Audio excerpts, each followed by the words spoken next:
Hello and welcome to another episode of The Thing About Cars. I'm Mickey Desai. Around the table, we have a very full house today. Around the table, we have Dawn. Say hello, Dawn. Hello, everyone. And Misty. Hiya. And Dave. I am objecting to saying hello. I will say Guten Tag. And Ben. Hey. How you doing, Ben? Oh, pretty well. How about you? I'm good. Dave, you want to introduce our guest today? Sure. If you have been listening recently, on February 14th, we recorded an episode with Mary Williams, who came on to talk about art cars and the role of art cars in culture and her own particular project. And during the course of that show, her sister Libby took it on the chin a couple of times. So we've invited Mary Williams and Libby Williams back, so Libby can have equal time to talk about their worst cars and possibly just dish at each other for the amusement of the rest of us. Don't forget car death. Don't forget car death. Car death. Okay. That sounds pretty serious. Welcome to the show, Libby, Mary. Thank you. Good to see you. Let's do a quick moment of Grand Trivia Auto before the hilarity begins. Our Grand Trivia Auto question for the day is, the caveman who figured out to make fire drastically changed the future of humanity. How did the 1963 Jeep Wagoneer drastically change the future of the SUV? Our potential answers are: A, the Wagoneer was the first four-wheel drive vehicle available with an automatic transmission. B, the Wagoneer was the first four-wheel drive vehicle sold to civilians at retail car dealerships. C, the Wagoneer was the first lifted station wagon based upon the AMC Rambler American 440. Or D, all of the above. Shall I read those choices again? Sure. And this was the 63, right? That is correct. Oh, man, we had that for Libby car. Just for Libby and Mary, we will answer this question at the end of the program. But our choices again, the question again is, how did the 1963 Jeep Wagoneer drastically change the future of the SUV? In reverse order, the possible answers are D, all of the above, or all of the following, as the case may be. C, Wagoneer was the first lifted station wagon based upon the AMC Rambler American 440. B, Wagoneer was the first four-wheel drive vehicle sold to civilians at retail car dealerships. Or A, Wagoneer was the first four-wheel drive vehicle available with an automatic transmission. One or more of those is the correct answer. We'll answer that at the end of the show. First, I want to give our guests a very hard time. Let the hazing begin. Bring it up. No, we cannot haze. We can gently rib people. Excellent. Correct. Libby, I understand you have a very curious addiction. I do. I own it. Oh my goodness, you could see it in the background. I was going to say, you can probably see it in the background. I love paint. I do. I can't help it. That is not what I was thinking about. I've heard you have a very weird addiction to hats. To hats? Hats. I have a lot of my mom's vintage hats. I should have put one on. I do like hats. It's never too late. It isn't. I have more paint than I have hats. And she's also fond of a boa. Oh, yeah. Okay. So is a boa like just for special occasions or just whenever you feel like it? Pretty much whenever I feel like it. Yeah. If the hats are going on, the boas are going on, you know. So this could be an everyday phenomenon. You might go shopping and just wear a hat and a boa. Not generally in public. Oh. Although we did for Mom's balloon launch. So, yeah, I can't say not in public. Pretty much whenever we get the whim. It needs to be some sort of... along the burritos thing, you know. If every day is not a special occasion, you're not trying hard enough. It's a good point. All right. Let's. I have a note here from Dave that Mary has an update on painting your Nissan Frontier. Well, yeah. So I claimed frugal Franny status about getting that Frontier painted and started the art project, and it was going horribly bad. It was beyond anything that I could stand to drive around. So then I realized that while I thought all Earl Scheib type car painting had gone away, I found a Mako in Doraville. So it has now gone and gotten a top coat and covered up the heinousness of what I started. And yeah. Now, having had this conversation with you guys, there's now a new plan. So there will be painting of the bed, but I also have found a source for art wraps and am about to decide finally what goes on the tailgate, on the hood, whether I'm going to have the whole thing wrapped, but it's going to all be your fault. As many things that I end up doing become. Usually it's Libby that gets blamed for these sorts of things. This one is not Libby's. She gets no blame for this one. So if we're gonna have the truck wrapped, can we revisit the idea of having Edvard Munk's scream on the hood? I'd like it across the back so that everybody behind you is getting screamed at. I was thinking it'd be really interesting for somebody to see the scream come up in their rearview mirror. I have committed to have the scream somewhere on it. Excellent. I'm not sure where yet, but once this thing is finally finished, I will post before and after pictures. Yeah. Of it all. Excellent. I can't wait to see it. On a related note, my wife and I decided that if we ever get a minivan, we're going to have it festooned with images of wizards and dragons and unicorns and, classic 70s fantasy epicness all over it. Don't forget the Howling Wolf. The Howling Wolf, exactly. We'll get Boris Vallejo out of retirement and get him to paint the entire thing. So, but it does have to be in the airbrush style. It can't be, right. I mean, if it's not airbrushed, that's right. Yes, that's right. Excellent. That being said, I want all of you to never come near my car.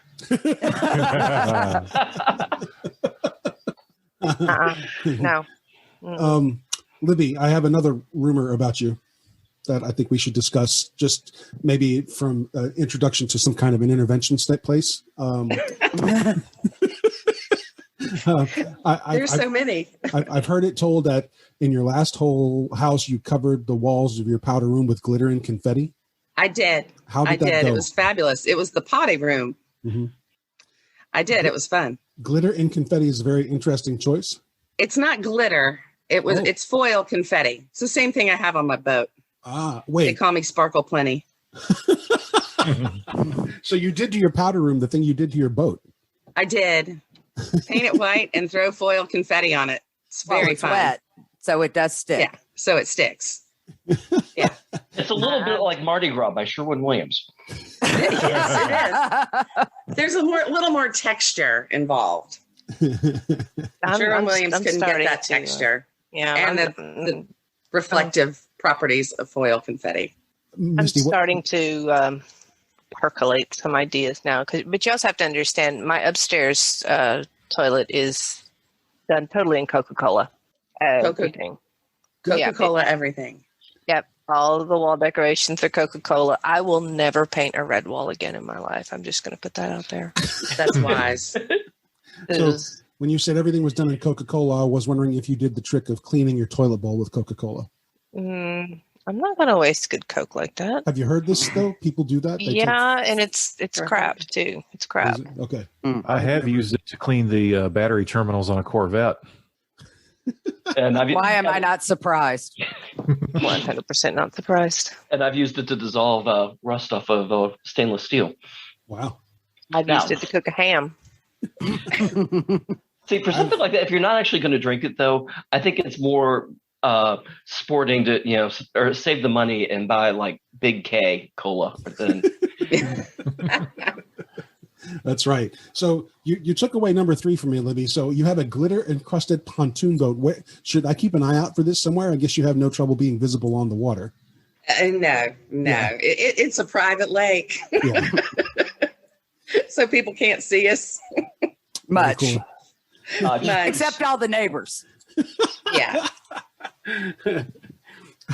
who call me Sparkle Plenty. They called me Sparkle Plenty before they even knew my name. That's hilarious. He's the one with the boat that sparkles. That's too funny. And the Lavender Beach House. Yes.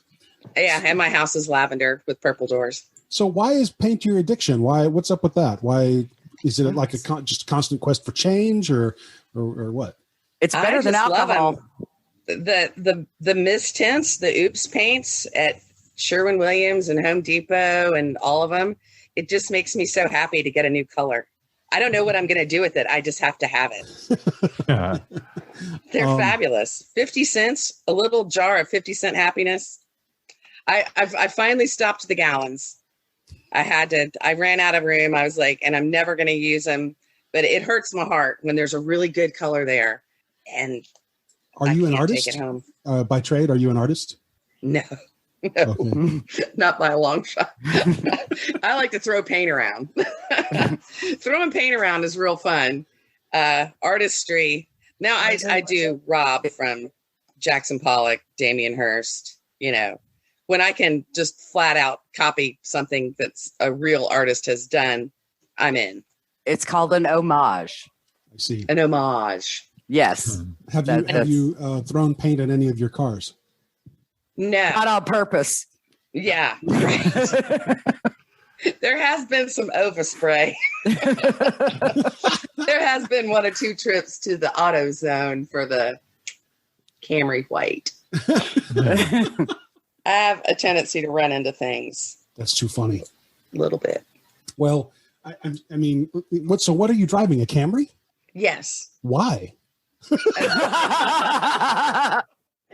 It's a 2011. It's like almost brand new. Well, now I've run it into so many things. I couldn't sell it if I wanted to. And I haven't driven it because I've worked from home so much. It doesn't even have 100,000 miles on it yet. It's only got like 85 or something. So it's going to be with me forever and ever. I mean, I drove convertibles for years and years and loved them. And when I went to get this car, I thought I was going to have to commute a long way from where I lived to where my job was, but I moved to the Purple House on the Lake instead. So I have the little hybrid that I thought I was going to be commuting in on the interstate. Convertibles on the interstate are just not fun. So that's why I got the car. And now it is going to be a part of me for probably the rest of my natural days. So you shot for just pure reliability and nothing in the way of enjoyment. And yeah, exactly. Exactly. And they had messed up all my convertibles. All of them were crap. All the ones I could afford or that didn't come with a mechanic. Beamers are great if you have your own personal mechanic. But, I am not a car person. We're quite handy with power tools, but when it comes to the car, you take it to somebody and drop it off and say, fix it. Right. Mm-hmm. So Libby, you seem like a lovely person and one I would love to have in my life, but I've got 3 exceptions to some of the things you've said. Okay. First of all, you make pretty things. You're an artist. End of discussion. She is an artist. Secondly, convertibles on the freeway are amazing. And third, my current convertible is a lovely, dependable thing. And so, you just have to find the right convertible. Correct. Correct. So which one is it? I loved all my convertibles. Loved them. But my current baby, Claudette, is a 2016 European version Mazda Miata. Nice. Soul red, Bose sound system. No room for shopping bags, though.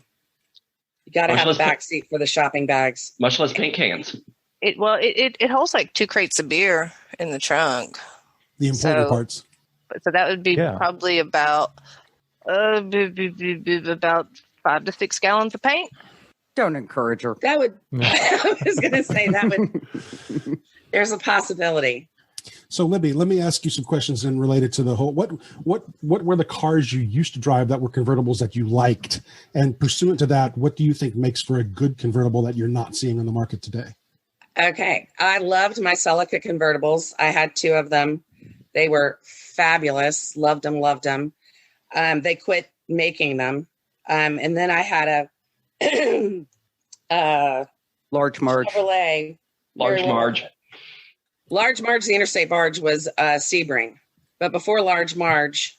You had that Capri that Daddy talked you into. Yeah. When we start talking about the worst cars ever, yes, the Mercury Capri was the worst car ever. Except next for to the the ones Austin we're going Marine. to, all right. Exactly. Next to the Austin Marina.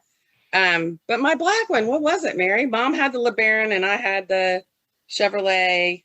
The Cavalier is here. The Cavalier. Yeah. Cavalier. My black Cavalier. Loved them all. They were great. And what makes a good one? Must have a electric top so you can put it down at a light or up when it rains. Must have a window big enough in the back that you can actually see.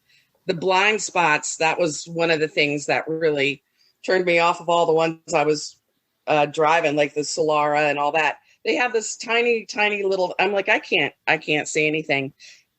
Never before I got this car did I run into things, but now I tend to just run my car into stuff all the time. So that could be subconscious. So to be fair to her, I'm not aware she's ever run into another automobile. They tend to be sides of buildings or fences or trees. Yeah, or posts. But I've hit a couple of cars. So immobile objects. Yeah. Yes. Stuff that immobile, doesn't move. Things that don't move. Right. So So how is it that you're more of a danger to stationary objects than to other moving objects? That's kind of. I know it doesn't make any sense, does it? No, it doesn't. I think I'm easily distracted. Right. Oh, look, shiny. Right. Squirrel. So electric tops and rear windscreen in the tops are in current convertible models, but you don't like any of the current ones? Well, I haven't shot for one since I got Cam Newton. Cam Newton. Cam Newton. I'm just like, it's there. Cause I mean, I wrecked it like right after I got it. And so I was like, well, we'll be having this one for a while. Okay. And if you're not going to have fun in a car, if it's not going to be like the greatest car in the world, it's just basic transportation and who cares? Right. Okay. And impact tool. Right. So let's. You want to go grab a hat and a boa and answer 4 quick questions for us? I will grab a hat and a boa in a heartbeat. Really? Sure. I think there's one right behind you. Oh my God! Look at this. I'm in love. That's it. This is kind of appropriate. Derby weekend's next weekend. Oh yeah. Yeah. There you go. Libby, we're. You can't see you at all. You look like Sia. Libby, will you be my Aunt Libby? I don't have any living aunts that I particularly care for. So this is appropriate because something occurs to me, and it's a story from my own history, with the passion that Misty has for Kadett versus Libby's utilitarian approach to the car. I had a great aunt Winifred who died years before I was born, and she had a 1932 Duesenberg, and allegedly when she died, they put her in the back seat of the Duesenberg and walled her up in a mausoleum. And I thought, this is how I want to go. Cruising through the pearly gates in my Duesenberg. and actually, I'm actually kind of picturing you maybe that you're going to be interred in the Miata. Yeah. And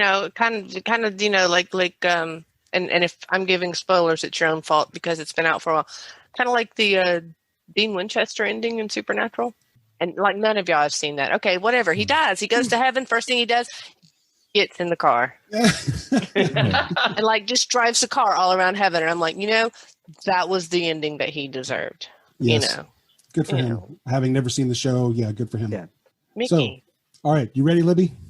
Sure. Properly festooned in hat and boa. This is fantastic. 4 quick questions. Okay. Number 1, what is your dream car? I got to go with the Alfa Romeo Spider. Yeah. That's good. Nice. Why the Alpha? Why the Spider? My friend had one in college, and I was very jealous of it. And I always wanted it. Classic car, timeless, iconic car. Beautiful. Question number 2, where's your next road trip going to be? Road trip in a car? Costco. I fly. If it's more than 3 or 4 hours, I'm on a plane. So you never just hop in the car to do a quick vacation, maybe a day trip somewhere? We're airline people, Mickey. Yeah. Fair enough. I'll go see my friend Tony up in the mountains. How about that? That's nice. Yeah, fair enough. Fair enough. Question number 3 for you, Libby. What's the most fascinating thing you've seen on the road or in someone's house or garage? Ooh, I should have been prepared for this one.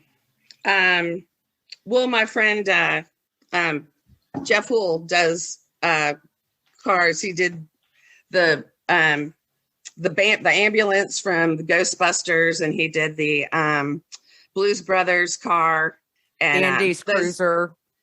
Yeah, he's working on the family truckster. The family truckster. Yeah. So they have always entertained me. So wait, he's not an original movie props person. He's he does recreations? Yes. He finds the cars and spends an enormous amount of time finding the right potato chip bag to put on the dashboard, and everything has to be absolutely perfect. He takes it to Dragon Con and rides in the parade. Yeah. That's what he does with the Blues Brothers car. The other ones are still under construction. Because I would do things for a good Ghostbusters Ectomobile. That would be, yeah. Yeah, he had that one and then he sold it. So man, to further his obsession with cinema cars. Can't blame him. All right, last question. It's always something silly, something completely random. If what's your? I don't know if we should use that question or not. More editing. I might ask two. We may edit one of these out. What's your favorite / most useful kitchen gadget? Glitter gun. Or confetti cannon. Confetti cannon. If I had one, but honestly, it's probably my mandolin. I love my mandolin, even though it bit me. I still love my mandolin. It's fun to play with. They do make chainmail gloves for those things. You need one because it was quite the injury before I figured out how to use it. But it does everything. Yeah, it zests, it slices. Yeah, Libby's chainmail gloves would be opera length in light purple with 3 rings on each hand. I don't know why I don't have them, actually. I'm not seeing a problem with that. Thanks for the birthday idea, guys. Yeah. Okay, so here's the part we might edit in as a substitute question. Libby, you're hosting a dinner party and can invite one famous person, living or dead. Who would you invite? You're always supposed to say Jesus, and that would be pretty fascinating. But in reality, it would probably be Mick Jagger. Mick Jagger. That's cool. Why? What would you serve? Yeah. No kidding. What would you serve Mick Jagger? Clearly, he doesn't eat, so I don't think it would matter. Yeah, there'd be vodka and amphetamines. Exactly. Vodka with an amphetamine spoon, Yeah. There's an X-rated joke in here that I can't go anywhere near. Are you a Stones fan? Are you like a huge Stones fan? I am. I may be a bigger Jimmy Buffett fan, but Jimmy Buffett seems a little bit more accessible than Mick Jagger.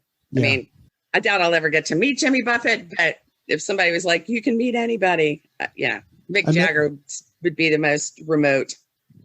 I met Jimmy Buffett very, very briefly. Did you? Yeah, I was doing security for one of his shows, and it was. I frequently tell people that of all the security I've ever done for any show in the Atlanta area, and I hit like in the mid '90s, I was pit security for almost every single rock venue in the city, and the worst, most hazardous show I ever had to work was not a Rob Zombie show. It was not Leonard Skinner at the Fox, although that came close. It was not even Lollapalooza, although I have some horror stories to tell about Lollapalooza. The worst one was a Jimmy Buffett show. Oh, yeah. Yeah. There's too much tequila. Too much tequila, too many people advocating responsibility. And exactly. That was the way it was. But not to throw too much shade on our Parrot Head fans or anything like that, but y'all gonna need to calm down and maybe find religion or something, because it was... Having been to about 45 shows, I understand where you're coming from. But the parking lot's always amazing. Oh my God, the parking lot was a complete and total mess afterwards. It was... The parking lot was Sodom and Gomorrah. That's right. You took the words right out of my mouth, Dave. That's exactly what I was going to say. Like. Too funny. Well, Libby, thank you for being our guest today. Please stick around with us and have fun with the rest of our content, the rest of our stuff. I know we've got a segment coming up here. Misty gets to have a quick moment doing the Relationship Roadster today. Take it away, Misty. Sure. In the 1917 in Georgia was Claude Dotson was born to Charlie Brown Dotson and Kate Lee Smith Dotson. He served in World War II, was a corporal in World War II, and a motor pool mechanic on Pinion Island, which, if you're not familiar with that, is where the Enola Gay was deployed from. Fast forward. In 1952, his youngest daughter, Katie Sue, was born. And on a Monday in April in 1973, her daughter was born. That would be me. My grandpa was an auto mechanic in his blood. And the one car I remember from my grandpa always was I have no idea what year it was. It was a Opel Kadett in orange and matte black. And my grandfather worked on that car for years and years and years and years. And my grandfather had a stroke, and this was in the, in the 80s, and he lost the ability to drive. And at the end, that's pretty much what hastened his demise in 1987. But my mother decided to give him a treat one day. He was going down to the VA, and he still had a speech impediment from his stroke. And she said, well, Daddy, let's take you down to the VA to pick up your new hearing aids. Now, this was the 80s, so this was old-fashioned hearing aids, the wire down to the box. And driving back, my grandfather starts fiddling, and he's tapping the thing in his ear, and he's twisting the knob on the thing, and he looked around, and Mama says, she says, Daddy, what's wrong? And my grandpa looked at her and looked at the car, and he says, God damn it, I thought I got this damn auto quiet. But he'd worked for years on this car. And that car sat in our yard for years, because when my grandpa passed away, he didn't pass that car to his son, who was an auto mechanic. He didn't even give it to his daughter. He gave it to me. Wow. Yeah. And unfortunately, my mother sold it before I was able to drive. Oh. But I still remember sitting in that car thinking about my grandpa, sitting in those bucket seats and driving, just envisioning these trips in my head. And I remember my grandpa worked at this little Shell station up in Demorge, Georgia, on the corner of 441. Scotty's Shell station. It was the one-bay garage. And I remember sitting there and jumping on the hose to make the bell go ding and smelling the garage. And to this day, every time I walk into a garage, the first thing I do is take that big, deep breath. And I remember my grandpa always wearing his watch with the face on the inside of his wrist so he wouldn't bang it, and shaking it and hearing that shake. And my grandpa was a little man. He was 5'4", maybe, about 124 pounds soaking wet. And he wore the twill pants and the black shoes and the button-up shirts. And he could work on a car all day long and never get a spot of oil on him. One of the best stories that was ever told, because my grandfather was also a musician. He had perfect pitch. And there was an old 57 Ford, turquoise and white, with the wings on the back and the big bench seat that went for miles and miles and miles. And someone brought it into the garage. And the owner of the garage, Scotty, thought it had thrown a rod. And he said, I'm not going to buy this. My grandpa listened to it, and he listened hard. He says, I give you $250 for it. Just turned out one of the pistons was out of line. And Scotty cussed my grandpa till the day my grandpa stopped walking. He says, you stole that car from me. Grandpa said, no, I didn't. I just listened a little better than you did. And my mama drove that car for forever. So all my life, I've grew up with cars. And all my life, I've loved Opels. And I still swear that one day I'm going to get that Opel Manta that looked like that little miniature Corvette, because that was the one car that my papa never had. But that's also the reason Claudette is named Claudette, after my papa, Claude Lee Red Dotson. That's fantastic. That's awesome. Yeah. Yeah. Good story, Misty. If your grandfather was stationed on Tinian, so was my father. Interesting. There's another interesting story about that because my grandpa, he was an efficient man. Now, my grandma called him lazy, but then I still don't know how they managed to have 3 kids. They didn't like each other that much.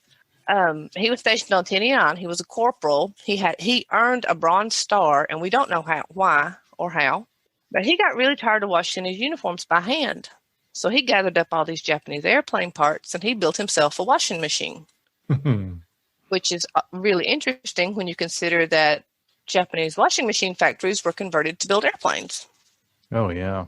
That is actually a common story because my father did the same thing. He built it out of an oil drum, and and it was wind powered.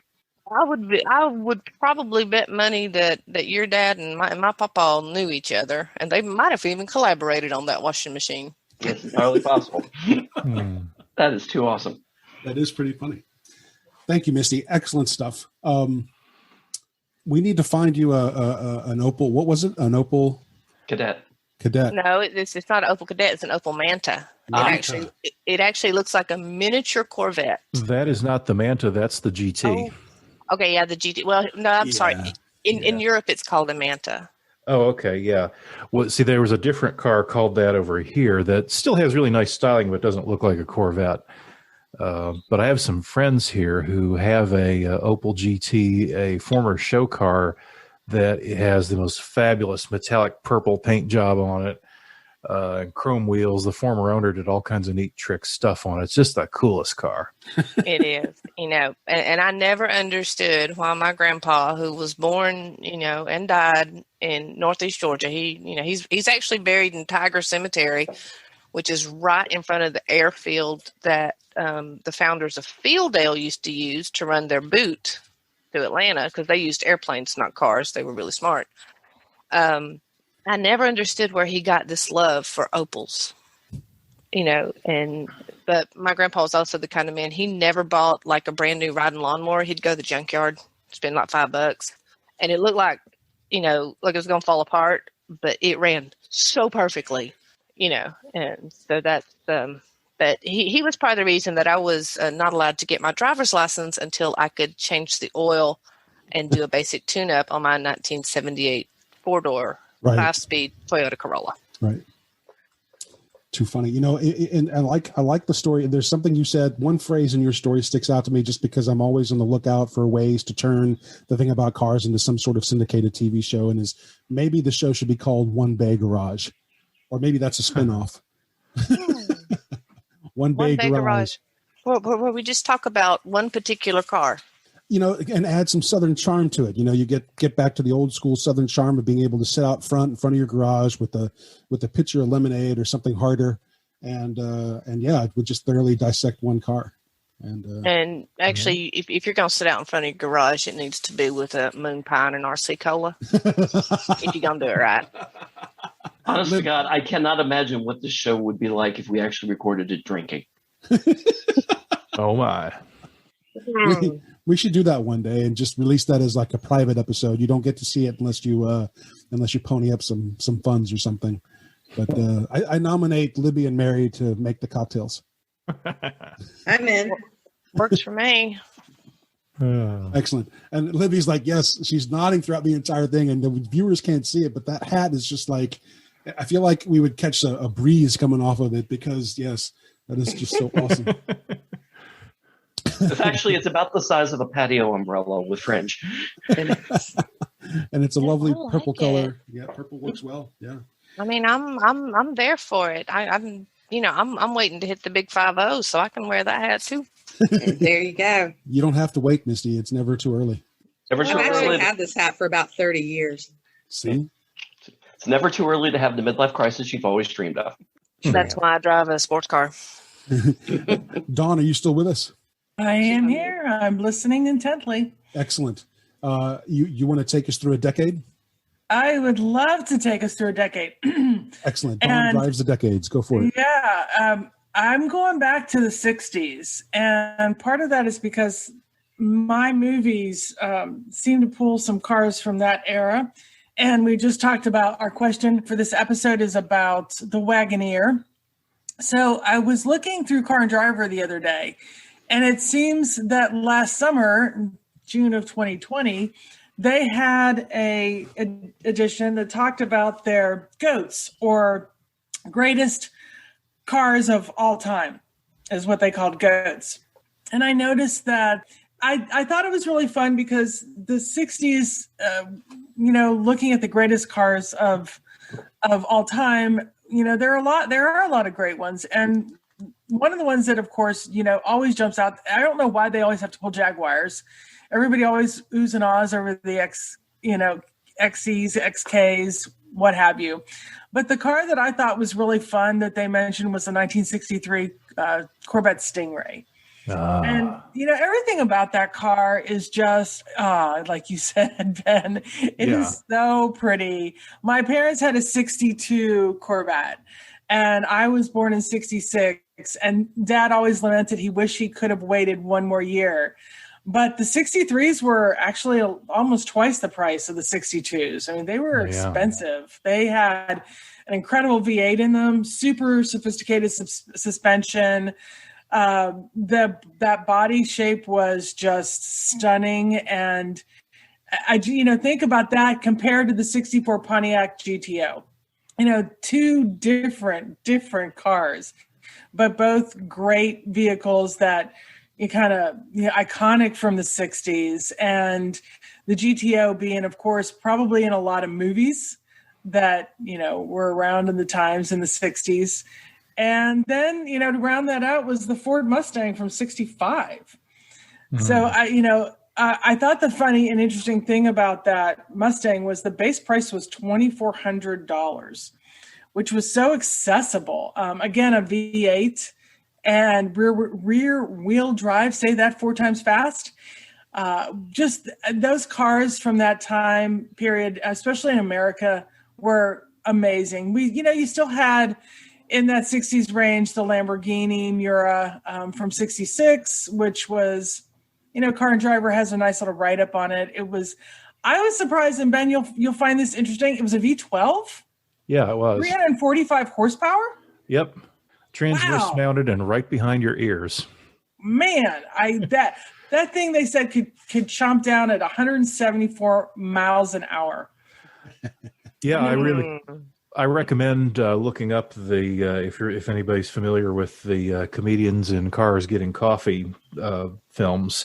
There's one with a Miura, and they really drive home. Sorry about the choice of words there. The point that the engine really does sit, right behind the passenger compartment, and you can really hear it sucking air when you throttle it, and it's great.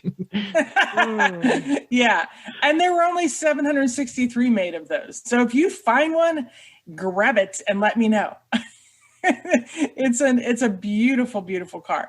But I was really excited that really the 3 of these that Car and Driver were calling GOATs, greatest cars of all time, were American in terms of that Pontiac GTO and the Mustang and of course that beautiful Corvette, which you could only get in Honduras red, I think. I mean, I do think they painted other ones, but it just shined in that bright red color. Really, really pretty car.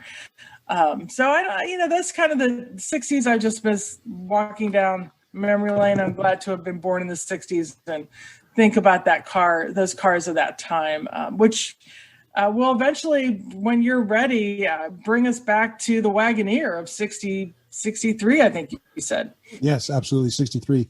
And we will answer that question in just a hot minute. I wanted to ask, though, is the 60s the pinnacle of automotive style for you, Dawn? I think it is. I think it is the pinnacle. Just so much was happening, so many things, but design-wise, safety features were not quite come in yet, so that the cars had some leeway with their bumpers and the way that things looked around the car. They were just very sleek. Mm-hmm. And sophisticated. I think that was when cars started to get really sophisticated. They were, and under the hood, just lots going on there. That again, not that we shouldn't have certain requirements by our transportation agencies to make sure the cars are safe, but there's just a lot of innovation happening in the 60s with little restrictions on what could be done until we get to the 70s. So I think there was just a lot of freedom in the car design and the mechanics of it. and just a lot of clever engineering that was happening. So I love this Car and Driver series. It actually takes you through, starts in the 50s, and they had it all the way up till now that they ran last summer. So anybody have a chance to take a look at that. It was also in a lot of ways kind of an interesting period because, car design, this is where World War II comes back into the story. Things got held up by that war quite a bit. I wonder, because the 46s and 47s and even up to 49 in a lot of cases were, warmed over pre-war designs just because, of the industrial interruption that happened. And I wonder without that war, what would automotive development have been like? What would they look like by the 50s? But, you get to the 60s, you're 20 years post-war, and so not only have things caught up a little bit, but there's all this kind of pent-up energy that's being released. You've had a whole generation of kind of experimentation and edge pushing. You're past the wretched excess of the late 50s. So it was a really, really cool time. And my grandfather bought a brand new 66 Corvette. He lived in a small town in Ohio, about an hour and a half south of Cleveland. He was the chief the captain of the local fire station. And, he was always a car guy. He had also bought a 55 Chevy brand new, which he installed an alternator in, the first alternator in his town. That was kind of that was seen as cutting edge technology at the time. Oh, yeah. More magnetometer or whatever it was called. Generator. Yeah. Generator or dynamo. Right. Dynamo. The alternator produced alternating current that was rectified to direct current and at a higher amperage, and it would do so at a lower RPM than the generator would, which just made directly, DC. And so, for electrical systems, it was a real, it was like sticking a jet engine in there almost. But he bought the brand new 66 Vet in silver with a black interior, and he loved it. And by the 70s, he was doing some club racing with it. He was a member of the Mid-Ohio Corvette Club. Took it to the races at the Mid-Ohio track every year and several times a year, I believe. And everything he did to it to race was all bolt-on, completely reversible. This was amateur club racing, so, nothing too crazy. He did have a nice set of racing wheels, though, that he paid something like $2,000 for back in the early 70s. But my half-uncle, who still lives in the old house up there, has the car now, and it's been completely returned. Wow. Yeah, it's been completely returned to stock. I last saw it in 2005. All original, nothing's been restored. It just looks like an all original Corvette that's, got a few miles on it, but is in pretty good shape. It's been, other than the racing, it's been treated pretty gently most of its life. And at the time, what my uncle said was he'd take it to the occasional cruise in at the Sonic or whatever. A little Sunday driving, nothing, too crazy again. And he said someday he will pass it down to his son. And he said, but for now, I don't want to know what it's worth because that'll stress me out. Oh, wow. That's amazing. Yeah. But I agree with you. I think the utilitarian time of the 50s and the 40s gave way to the 60s, and everything that was happening was just incredible time for cars. I think these were amazing. So it is my favorite time and I grew up in that 62 Corvette. My parents, my dad was stationed in DC and my family was from Pittsburgh. So, on the weekends, they threw me in somewhere, probably, right behind the gear shift and just, went off, no putting the baby in the back seat. There was I was a little thing and, we were winning, Dad put the top down and we went off to Pittsburgh. I think I only rode in my grandpa's Vet maybe a couple of times when I was about 5 or 6. Oh, I grew up in that car and I'm, I am sad. My dad is often laments. I wish I could find it and get it back for him or one like it. It would be really special. My grandmother had a early 70s Chevy Vega, which I think I spent more time in because I remember every day she and I would hop in the little Vega, and when I was visiting anyway, every day during my visits, she and I would hop in the little Vega and take Grandpa his lunch up at the fire station. Ben, huh? I have a personal challenge for you. Uh-oh. Bring it. Pick a relative, or pick all of your relatives, each of your relatives, and write down a car story for each one. Yeah, I think I could do that. Well, most of them anyway. Some were not very automotive. Multiple car stories too, and these will have to become our relationship roadsters. And we'll start with family relationships, and then move on to like girlfriends and boyfriends and that would be fun. Just other stuff. But I think that's the material we need to be, a little behind the scenes work should. I'll up the challenge because I consider Libby and Mary part of my family. Bring relatives on. Yeah. Although I think Ben and I are just going to have to admit that we will never be as cool and awesome as our grandparents, or like my grandfather and his grandparents, because my grandma didn't drive. Oh yeah. No, I think you both are pretty cool. I mean, that's although my Grammy on my dad's side had like in the late 80s had like a Thunderbird, but it was like a new model. But still, she was in like her 70s, so I was at some point I'll share my grandmother's story of cars and her love of cars, which is where I think I got my love of cars from. So, she had a 1920s T-top Ford in the best color, black. So we are way over time at this point, but I wanted to very quickly ask Libby, our guest for today, if there was a car from a past relationship that stands out to her in her memory. My grandmother in the Galaxy 500 that she would, she called it midnight rides, and she was in Mississippi, rural Mississippi, and she'd take us up and down these gravel roads, mountainous kind of gravel roads, and sling us back and forth across the back of the back seat as fast as she could go in her Galaxy 500. One-eyed grandma driving like a bat with all three of us in the back, just screaming at the top of our lungs. It was fabulous. That is great.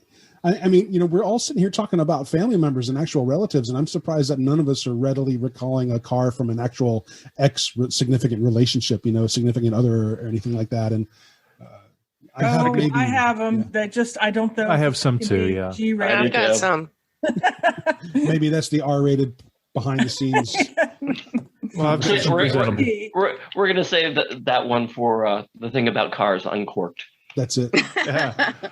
Let's end the episode today. We're going to skip viewer mail this time just because we are so out of time. And but please don't let that stop the audience for sending us your car questions or your ideas for a car cocktail, because I know we're working on the possibility of developing a cocktail or two in the name of the thing about cars. One of which Ben's wife very wisely says we should call it "Wait Till You Get Home." The drive home first cocktail. But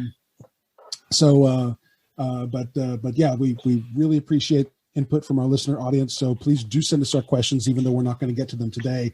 Let's end the episode, but with the answer to our grand trivia auto question. You guys ready? Yeah. Yep. Okay. Yep. So the question was, I'll get my reading glasses back on.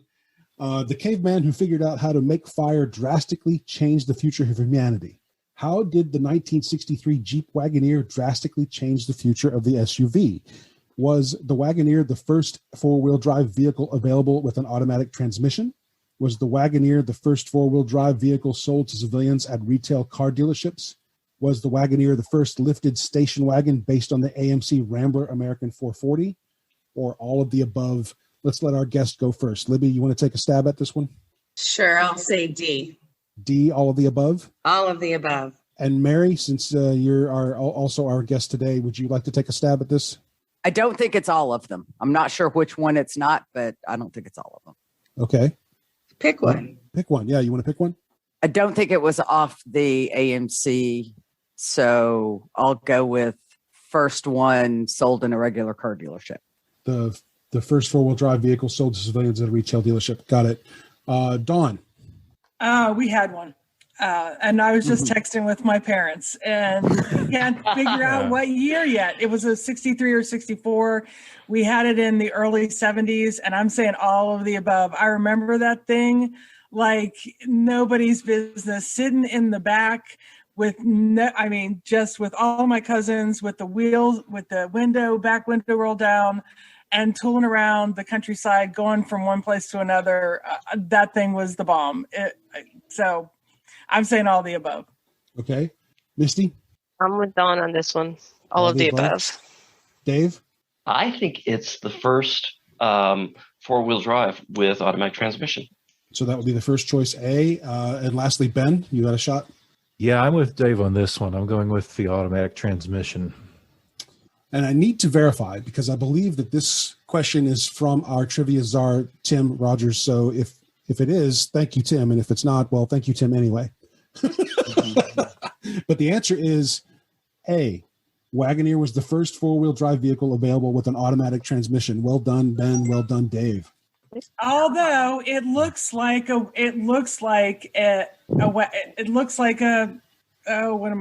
lifted station wagon. It looks like a station wagon, and it's really high up, and there's lots of gaps between the wheel and the wheel well. So it's got the rack on top. It looks just like a station wagon, and it rode like a station wagon. It's funny how things keep coming back to, the original styles, because a lot of the crossovers these days are simply lifted station wagons if you look at them. And I guess what they meant in terms of sold in retail was the regular Jeep before the 60s was probably sold in, if they're just going back that. But there was no other style in Jeep besides a regular, Jeep. The Wagoneer was the first of the precursor to the SUV, you could say. Yeah. Right. It was the first. Yeah, that's right. So thank you, Libby. Thank you, Mary. Thank you, Libby, for putting on the hat and the boa for us. That really made my day. That's awesome. It looks like it made Misty's day as well. And thanks to everyone else for helping us make this episode a good one. We really appreciate your reviews on Apple Podcasts or Google Podcasts or wherever it is you find the show. In the meantime, I encourage everyone who's listening to go get vaccinated and go wear a nice flamboyant hat and a boa when you do go get vaccinated. And be safe out there. We'll see you with another episode in about a week. Take care, everybody. See ya. Bye. Thanks for having us. Bye. Thank you. Thank you for listening. This has been The Thing About Cars. We'll see you on the road.